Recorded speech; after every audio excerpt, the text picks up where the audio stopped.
तो तालिबान मुश्किल कैसे बढ़ा रहा है? दरअसल टीटीपी एक ऐसा संगठन है, एक ऐसा समूह है जो लगातार पाकिस्तान की मुश्किल बढ़ा रहा है। लेकिन टीटीपी कितना ताकतवर है ये आपको बता देते हैं। टीटीपी यानी मतलब है तहरीके तालिबान। टीटीपी का समर्थन तालिबानी सरकार करती है। टीटीपी का मकसद पूरे पाकिस्तान पर कब्जा करना है। टीटीपी पाक में शरिया लागू करना चाहती है और इस संगठन में पाक के कई कट्टरपंथी भी शामिल हैं। टीटीपी के पास करीब 50,000 हथियारबंद आतंकी हैं। टीटीपी के बेड़े में घातक हथियारों का जखीरा भी है। साथ ही अमेरिकी विनाशक हथियारों से लैस हैं ये टीटीपी के लड़ाके और पाकिस्तान की मुश्किलें समय समय पर बढ़ाते रहते हैं। टीटीपी लगातार पाक को निशाना बना रहा है। पिछले एक साल में 400 पाक फौजियों को टीटीपी के लड़ाकों ने मार गिराया है और यही वजह है कि तालिबान लगातार यानी तालिबानी सरकार द्वारा समर्थित टीटीपी के लड़ाके लगातार पाकिस्तान की मुश्किलें बढ़ा रहे हैं। अब पाकिस्तान में कैसे तालिबानी राज बढ़ता जा रहा है ये भी आपको बता देते हैं, क्योंकि तालिबान को लेकर हम बार बार कह रहे हैं कि पाकिस्तान की मुश्किल तो बढ़ा ही रहा है, लेकिन साथ ही साथ तालिबानी सरकार ने इसको समर्थन दे रखा है। पाक फौज पर तालिबान का कहर लगातार जारी है। तालिबानी लड़ाकों ने पार की है डूरन लाइन। सीमा से सटे चौकियों को पूरी तरह से तबाह कर दिया गया है। इसके अलावा कई पोस्ट को छोड़कर पाकिस्तानी फौजी डर से भाग गए हैं। 19 के करीब पाकिस्तानी सैनिक इस दौरान मारे गए हैं और डूरन लाइन पर आमने सामने की स्थिति इस वक्त दोनों तरफ यानी टीटीपी और पाकिस्तानी फौजियों के बीच बनी हुई है।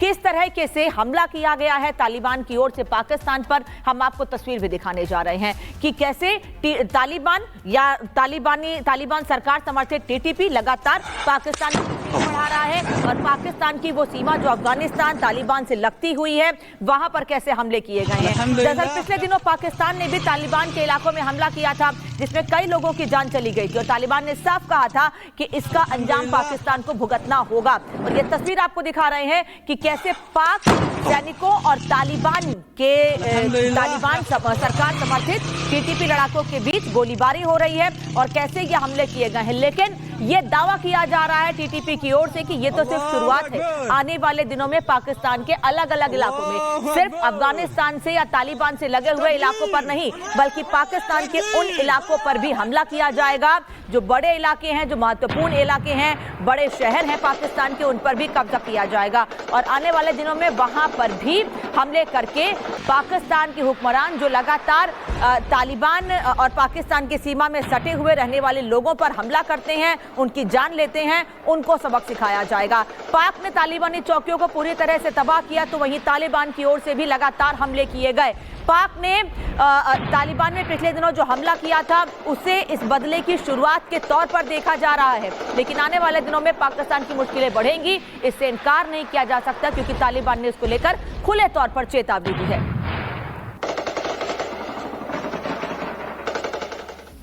तो पाकिस्तान की मुश्किलें दो तरफ से या यूं कहें कि हर तरफ से बढ़ रही हैं तो गलत नहीं होगा। एक तरफ पाकिस्तान कर्ज में डूबा हुआ है, कर्ज को लेकर लगातार मुश्किलें बढ़ती रही हैं।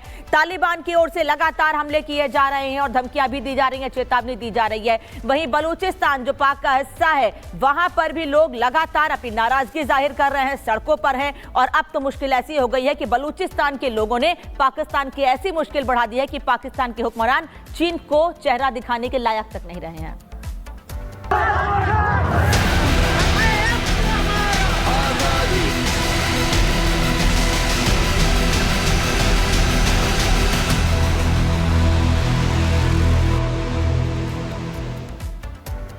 दरअसल हम ऐसा इसलिए कह रहे हैं कि पाकिस्तान चीन को चेहरा दिखाने के लायक नहीं बचा है क्योंकि ग्वादर एयरपोर्ट को लेकर पाकिस्तान की स्थिति ऐसी हो गई है कि ना तो ये निगलते बन रहा है और ना ही उगलते बन रहा है, क्योंकि ग्वादर इंटरनेशनल एयरपोर्ट का ऑपरेशन तीसरी बार टाल दिया गया है।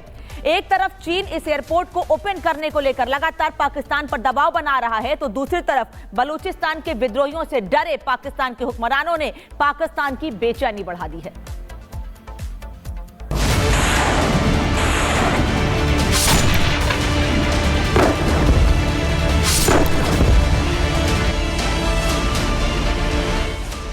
पाकिस्तान मुसीबतों के दलदल में धंसता जा रहा है। एक तरफ तालिबान पाकिस्तान पर कहर बनकर टूट रहा है तो दूसरी तरफ बलोच में तेज होती आजादी की लड़ाई ने पाकिस्तान के लिए एक तरफ कुआं तो दूसरी तरफ खाई जैसे हालात पैदा कर दिए हैं। बलोच आजादी की मांग को लेकर इतने उग्र हो गए हैं कि बलूचिस्तान पाकिस्तान फौज के लिए जहन्नुम बनता जा रहा है। जहां बीएलए विद्रोहियों की गोली कब किधर से आकर पाक फौजियों को निशाना बना ले, पाकिस्तानी फौजी इसी खौफ से उबर नहीं पा रहे हैं। हालांकि बलूचिस्तान में आजादी की मांग नई नहीं है। बलूची लंबे समय से आजादी की मांग कर रहे हैं, लेकिन हाल के दिनों में विद्रोह इतना जोर पकड़ चुका है कि पाकिस्तान के पीएम शहबाज शरीफ के पसीने निकल गए हैं। सेना ताकत के दम पर बलूचियों के नरसंहार में जुटी है, लेकिन वहाँ हालात दिनों दिन बेकाबू होते जा रहे हैं। लेकिन अब बलूचिस्तान में हो रहे इस जोरदार विरोध ने पाकिस्तान को एक ऐसी मुसीबत में फंसा दिया है कि पाकिस्तानी पीएम शहबाज शरीफ को चीन को जवाब देते नहीं बन रहा है। जी हाँ, हम बात कर रहे हैं पाकिस्तान में चीनी खैरात पर बने ग्वादर इंटरनेशनल एयरपोर्ट की, जिसे पाकिस्तान ने चीन के पैसों से बनवा तो लिया, लेकिन डर की वजह से पाकिस्तान इस एयरपोर्ट को उड़ान भरने के लिए खोल नहीं पा रहा है। फिर टला ग्वादर एयरपोर्ट का ऑपरेशन, तीसरी बार भी नहीं खुला ग्वादर एयरपोर्ट। बलोचियों के डर से पाक ने बदला फैसला, पाकिस्तान के हालात से चीन हुआ नाराज। दरअसल चीन ने अरब सागर पर अपनी मजबूत पकड़ बनाए रखने के लिए अपने सबसे करीबी दोस्त पाकिस्तान को न्यू ग्वादर इंटरनेशनल हवाई अड्डा गिफ्ट किया था। चीन को उम्मीद थी कि उसके खैरात से पाकिस्तान जहां उसके एहसानों तले दबा रहेगा, तो वहीं वो अरब सागर में हो रही गतिविधियों पर भी नजर बनाए रखेगा। लेकिन दिक्कत यह कि बलूचिस्तान में आजादी की मांग इस कदर जोर पकड़ चुकी है कि पाकिस्तान चाहकर भी ग्वादर एयरपोर्ट को खोल नहीं पा रहा है। पीएम शहबाज को डर सता रहा है कि कहीं इस एयरपोर्ट पर बलूची विद्रोही हमला न कर दें। इसी वजह से तीसरी बार भी इस हवाई अड्डे को खोलने का फैसला बदलना पड़ा है, जिससे चीन खासा नाराज हो गया है। जानकारी के मुताबिक पाकिस्तान सरकार ने बीते 28 दिसंबर को ऐलान किया था कि न्यू ग्वादर हवाई अड्डे का ऑपरेशन 1 जनवरी 2025 से शुरू कर दिया जाएगा, लेकिन बलूच विद्रोहियों के डर से इसे अनिश्चित काल के लिए टाल दिया गया। जाहिर है इसी के साथ एक बार फिर ये तय हो गया है कि चीन ने पाकिस्तान पर जो 246 मिलियन अमेरिकी डॉलर का एहसान किया था, वो भी पहले की तरह पानी में बह गया। Bureau report, Republic Bharat. तो बलूचिस्तान में रहने वाले लोग पाकिस्तान की मुश्किल तो बढ़ा ही रहे हैं, लेकिन इससे चीन को भी झटका लगा है। क्यों कह रहे हैं ये आपको बता देते हैं। दरअसल ग्वादर एयरपोर्ट को चीन ने बड़ी फंडिंग की है। चीन ने यहां पर 250 मिलियन डॉलर लगाए हैं। CPEC यानी चीन पाकिस्तान इकोनॉमिक कॉरिडोर के लिए प्रमुख बुनियादी ढांचा है ये।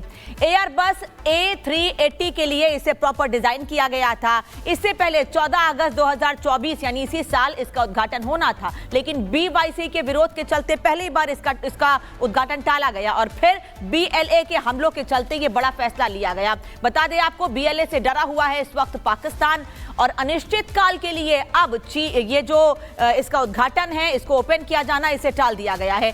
चीनी निवेश के विरोध में हैं बलूचिस्तान के लोग और उसी को लेकर इस विरोध के चलते ही बार बार ग्वादर एयरपोर्ट के उद्घाटन को, इसकी ओपनिंग को टाला जा रहा है। पाकिस्तान की मुश्किलें इसलिए बढ़ रही हैं और चीन को झटका लगा है। लेकिन अब सवाल यह है कि आखिर ग्वादर बंदरगाह जरूरी क्यों है? चीन और पाकिस्तान के लिए यह बंदरगाह क्यों जरूरी है?